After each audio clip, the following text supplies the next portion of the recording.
बिस्मिल्लाहिर्रहमानिर्रहीम। अस्सलाम वालेकुम माय डियर 9th क्लास। उम्मीद है आप सब लोग खैरियत से होंगे। बच्चों, आज का आप लोगों का जो सा लेक्चर नंबर है वो हमारे पास लेक्चर नंबर 13 है, और जो चैप्टर नंबर है वो हमारे पास 8 है, और जो हमारे पास टॉपिक है वो हमारे पास 8.6 है। जो हमारा टॉपिक है वो है वेपराइजेशन की हरारतें मख्फी। वेपराइजेशन की हरारतें मख्फी पर नोट लिखें। अब 9th क्लास, आप लोगों को ये जितने भी वर्ड्स हैं इनका मतलब पता होना चाहिए। वेपोराइजेशन का मतलब होता है बच्चों वेपर्स, मतलब कि जो हमारे पास लिक्विड है वो किस तरह स्टीम में कन्वर्ट हो जाएगा। मीन टू से कि मादा की वो हालत जिससे वो माया से गैस में तब्दील हो जाता है, वो वेपोराइजेशन का प्रोसेस हो जाता है। हरारत जो सी है, जो हम लोग उसको हीट दे रहे होते हैं। और मख्फी का मतलब मैंने आप लोगों को पिछले टॉपिक में बताया था कि मख्फी का मतलब होता है कि वो हरारत, वो टेम्परेचर जो किसी जिस्म के अंदर छुपा हुआ होता है, और उस टेम्परेचर को एब्जॉर्ब करके कोई भी जिस्म एक स्टेट से दूसरी स्टेट में कन्वर्ट हो रहा होता है। इस चीज़ को हम लोग लेटेंट बोलेंगे।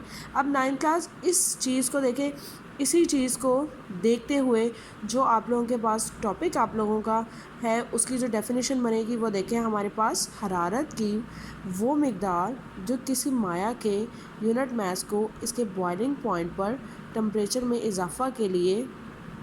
इजाफ़ा किए बगैर मुकम्मल तौर पर गैस में तब्दील कर देती है। 9th क्लास, आप लोगों को बच्चों याद होगा कि जब मैंने लास्ट टॉपिक पढ़ाया था तो मैंने आप लोगों को एक ग्राफ बनाकर शो किया था कि हमारे पास जब बर्फ़ की हालत थी तो हमारे पास टेम्परेचर पहले माइनस में था, लेकिन जैसे जैसे हम लोग उसको हीट प्रोवाइड करते गए हैं तो हीट प्रोवाइड करने के बाद एक टाइम आता है कि जो टेम्परेचर है वो कांस्टेंट हो जाता है, और वो कांस्टेंट टेम्परेचर के ऊपर जितनी भी हमारे पास आइस है वो मेल्ट होना शुरू हो जाती है, जितनी भी बर्फ़ है वो पिघलना शुरू हो जाती है। और वो तब तक टेम्परेचर सेम रहता है जब तक तमाम जो आइस है वो मेल्ट नहीं हो जाती।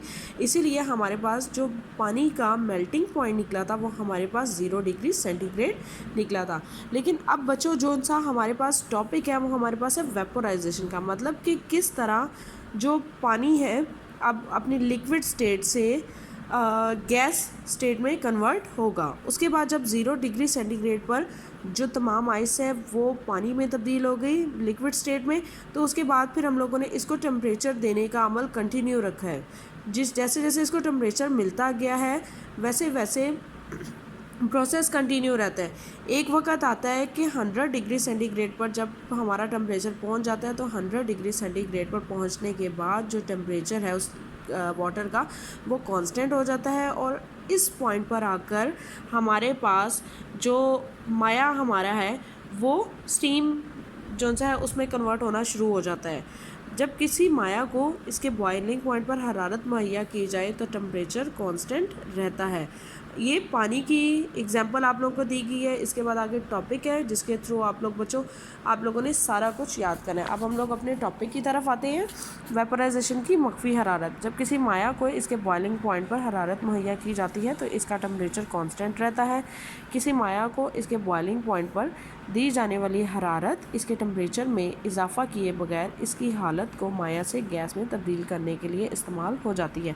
मैंने आप लोगों को पहले बताया है कि जैसे पानी का जो सा मेल्टिंग पॉइंट था वो हमारे पास 0 डिग्री सेंटीग्रेड था, लेकिन जब पानी को हम लोगों ने हीट देना शुरू की है, जब नीचे से बर्नर के अंदर लेट्स सपोज पानी है, तो पानी ने जब हीट को गेन करना शुरू किया है तो पानी का टेम्परेचर इंक्रीज़ करना शुरू हो जाता है। लेकिन जब टेम्परेचर 100 डिग्री सेंटीग्रेड पर पहुँच जाता है तो 100 डिग्री सेंटीग्रेड पर पहुँचने के बाद उसका जो सा टेम्परेचर है वो कांस्टेंट हो जाएगा, और उस वक़्त टेम्परेचर में किसी किस्म की कोई भी चेंजिंग नहीं होगी। बच्चों, आप लोगों ने पॉइंट ज़हन में रखना है कि उस टाइम पर हमारे पास जो हमारा टेम्परेचर है वाटर का वो कांस्टेंट हो जाता है, और उसी टेम्परेचर पर जो लिक्विड स्टेट है वो गैस में कन्वर्ट होना शुरू हो जाएगी। इसी चीज़ को ज़हन में रखते हुए जो हमारे पास डेफिनेशन निकलेगी वो हमारे पास है हरारत की वो मिक़दार जो किसी माया के यूनिट मास को इसके बॉइलिंग पॉइंट पर टेम्परेचर में इजाफे किए बगैर मुकम्मल तौर पर गैस में तब्दील करती है, वेपोराइजेशन की हरारत मख्फी कहलाती है।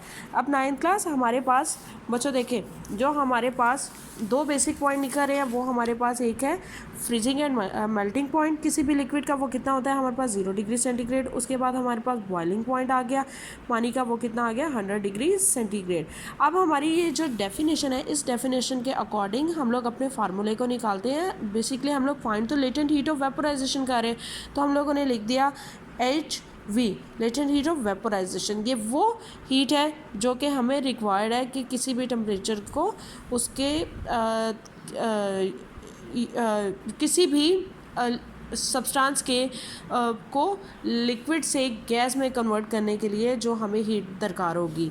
उसके बाद हमारे पास is equal to del QV, ये हमारे पास वो हीट एनर्जी है जो टोटल है, मतलब कि 0 पॉइंट से लेकर 100 पॉइंट तक कितनी उस सब्सटेंस ने एनर्जी जो सी है वो गेन की है, ये टोटल एनर्जी रिक्वायर्ड है, टोटल उसने कितनी एनर्जी गेन किया है।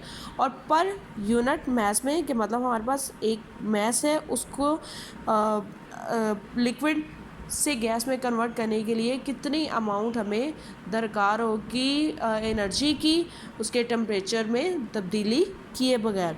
और उसके बाद अगर आप लोगों ने डेल QV फाइंड आउट करना है तो आप लोग इधर लिखा रहने दोगे, और उसके बाद ये चीज़ हमारे पास आ जाएगी MHV। अब बच्चों बारी आ जाती है हमारे पास इसके यूनिट की।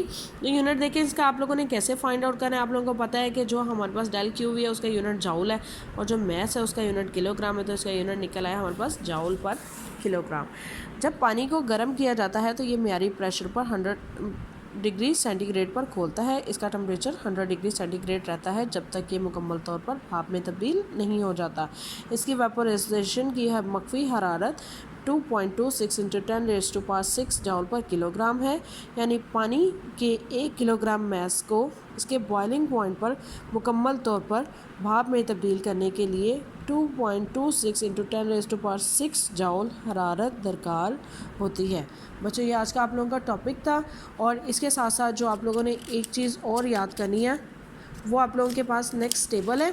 इस टेबल में आप लोग देखो कि हमें तरह तरह के सब्सटेंसेस दिए गए हैं, डिफरेंट सब्सटेंसेस हैं। इनमें हमें उनके मेल्टिंग पॉइंट भी दिए गए हैं, उनके बॉइलिंग पॉइंट भी दिए गए हैं, उनकी पिघलाव की हरारत मख्फी भी दे दी गई है, और वेपोराइजेशन की हरारत मख्फी भी। सबसे पहले ऊपर देखें एल्युमिनियम है, फिर उसके बाद copper, gold, helium, lead, mercury, nitrogen, oxygen, पानी। ये सब भी आप लोगों ने याद करने हैं। ओके बच्चों, ढेर सारी दुआओं के साथ अल्लाह हाफिज़।